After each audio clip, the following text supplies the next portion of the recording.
লিটন ভাইয়ের পক্ষে আমরা গণসংযোগ করার জন্য আসছি।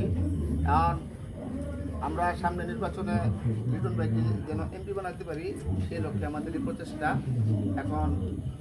এবং এনামুল হক ভূঁইয়া এবং ডাক্তার লিটন সাহেবের নির্দেশ ক্রমেই আমরা আসছি।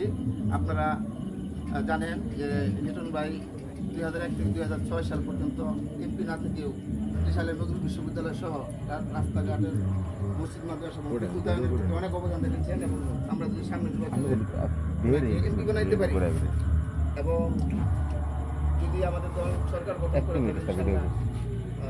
আমাদের এলাকার অনেক উন্নয়ন হবে এবং আমরা ভালো মানুষকে বানাইতে পারবো এবং যদি সরকার গঠন করতে আমাদের প্রিয় নেতা মন্ত্রী হওয়ার সম্ভাবনা আছে। আমরা সেই লক্ষ্যে সবাই ঐক্যবদ্ধভাবে আপনারা যারা এলাকাবাসী আছেন কোনো ভুল করবেন না। আপনাদের কিছু অনুরোধ, আপনারা দয়া করে ধানের শেষের সম্ভাব্য নমিনি ডাক্তার মাহবুব রহমান লিটন ভাইকে ধানের শেষে ভোট দিয়ে ইনশাল্লাহ আগামী নির্বাচনে এমপি বানাবেন এই প্রত্যাশায় আমরা এখানে আসছি। আপনাদের সবাই যারা এখানে আসছেন এই চা স্টলে বসে আপনাদের সাথে মত বিনিময় করতেছে। এখন আপনাদের সামনে বক্তব্য রাখবেন সংক্ষেপে আমিরাবাদ ইউনিয়ন বিএনপির সম্মানিত আহ্বায়ক জনাব আব্দুল খালেক ফরাজি সাহেব। অতি সংক্ষেপে ধন্যবাদ। বিসমিল্লাহির রহমানির রহিম। কুজিয়াম 1 নং ওয়ার্ড কর্তৃক আয়োজিত আজকের এই সামনে দুর্গা পূজা উপলক্ষে আমাদের থানা বিএনপির নির্দেশক্রমে আমাদের প্রত্যেকটি পূজা গত বছর যেভাবে আমরা দায়িত্ব পালন করে বা দেখাশোনা করছি, এইবারও আমরা ইনশাল্লাহ আমরা ওইভাবে ওই ধরনের পদক্ষেপ নিব। যেখানে যেখানে পূজা হচ্ছে আপনারা ওইখান থেকে একটা কমিটি করে একটা কমিটি যারা কমিটিতে থাকবে তাদের হাতে একটা কমিটি থাকবে, পাশাপাশি আরেকটা কমিটি আমাদের হাতে দেবেন থানা কমিটির নির্দেশে।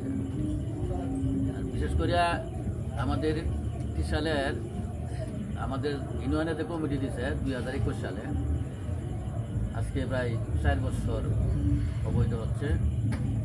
আপনারা আমরা থানার নির্দেশক্রমে আপনাদের সেই নির্দেশ মোতাবেক এই ওয়ার্ডের যে লোকজনরা আপনারা আমাদের ডাকে বিভিন্ন প্রোগ্রামে ঢাকা ময়মনসিংহ বা বিভিন্ন দুঃসময় যে শ্রম আপনারা দিয়েছেন, আমরা আপনাদের প্রতি আসলে কৃতজ্ঞ।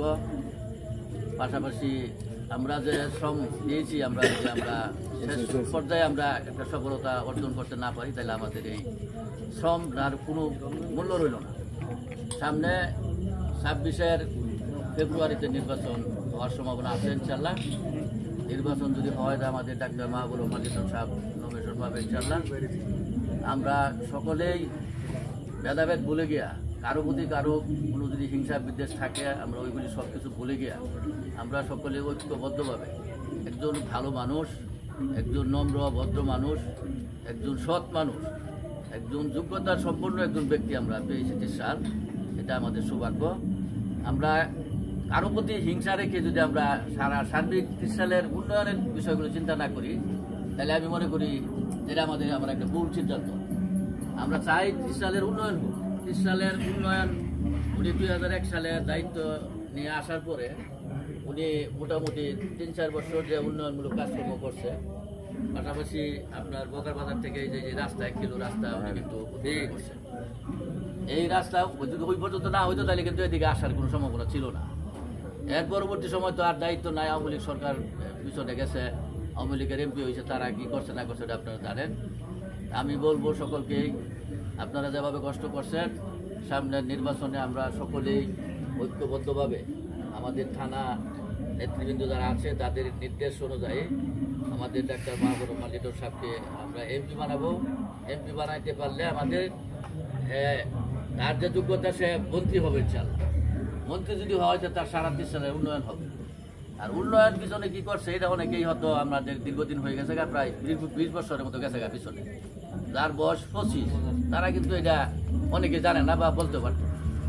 কিন্তু সে আমার প্রাথমিক বিদ্যালয় থেকে শুরু করে প্রত্যেকটা মসজিদ এবং মন্দির সহ শ্মশানঘাট সহ একটা বিশ্ববিদ্যালয় আমাকে উপহার দিচ্ছে আমাদের ত্রিশালে।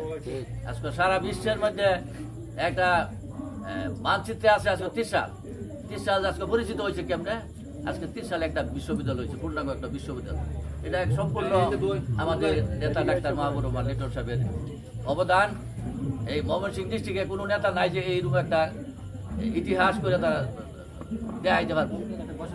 সুতরাং আমরা সকলেই ঐক্যবদ্ধভাবে আমরা কেউ কারোর প্রতি হিংসা না রেখে আমরা সামনের নির্বাচনে আমরা লিটন ভাইকে এমপি হিসাবে দেখতে চাই। আপনারা বিগত দিন যেভাবে আমাদেরকে সহযোগিতা করছেন, আমাদের এই সহযোগিতাটা যেন অব্যাহত থাকে নির্বাচনের আগ পর্যন্ত। নির্বাচনটা শেষ করে তারা যদি আমরা এমপি বানাইতে পারি, তাহলে আমাদের এই পিছনের যত শ্রম কাম আছে এইগুলি আমরা সফলতা আমরা তখনই আমরা পাইলাম যখন আমরা তার এমপি হিসাবে দেখতে পারলাম। আমি সকলকে প্রতি এই আশা রেখে সকলের সুস্বাস্থ্য দিকে কামনা করে আমি আমার বক্তব্য এখানে শেষ করলাম। খুদা হাফেজ। বাংলাদেশ জিন্দাবাদ, বাংলাদেশ জাতীয়তাবাদী দল জিন্দাবাদ, জিন্দাবাদ। আসসালামু আলাইকুম। আর লিটন ভাইয়ের সালাম সকল ভোটারের কাছে আপনারা পৌঁছাবেন এবং সবাইয়ের কাছে ভোট চাইবেন। আমরা এখন বসে না থাকি, সবাই যাতে অবস্থান থেকে লিটন ভাইয়ের পক্ষে কথা বলি এবং ওনার ব্যক্তিত্ব এবং ওনার গুণাগুণ আমরা জনগণের কাছে তুলে ধরবো। হ্যাঁ, যাতে সবাই লিটন ভাইয়ের পুজোর ক্ষেত্রে ইনশাল্লাহ দেওয়া হয়, এইটুকু আপনারা করবো এবং পূজার কথা বলছি আমরা পরে। ধন্যবাদ, আসসালামু আলাইকুম। প্রত্যেক লোকই আমরা আর ঘরে ঘরে যাইতে হইব। ঘরে ঘরে যদি আমরা না যাই, এভাবে বইয়ে থাকি, তাইলে কিন্তু আমরা সামনে আগায় পেতাম না। এখন যার সাথে যেন এবার বাইন ওইখানে বসে আইরে আলাপ করলাম, রিটার্ন বেড়ে বুঝি তুই মানুষের সাথে বুঝি তুই এরকম আলোচনা করতে হইব। মানুষের সাথে যোগাযোগ এখন আপাতত এবং আমরা বিভেদ ভুলে যাই নমিনেশন দেব।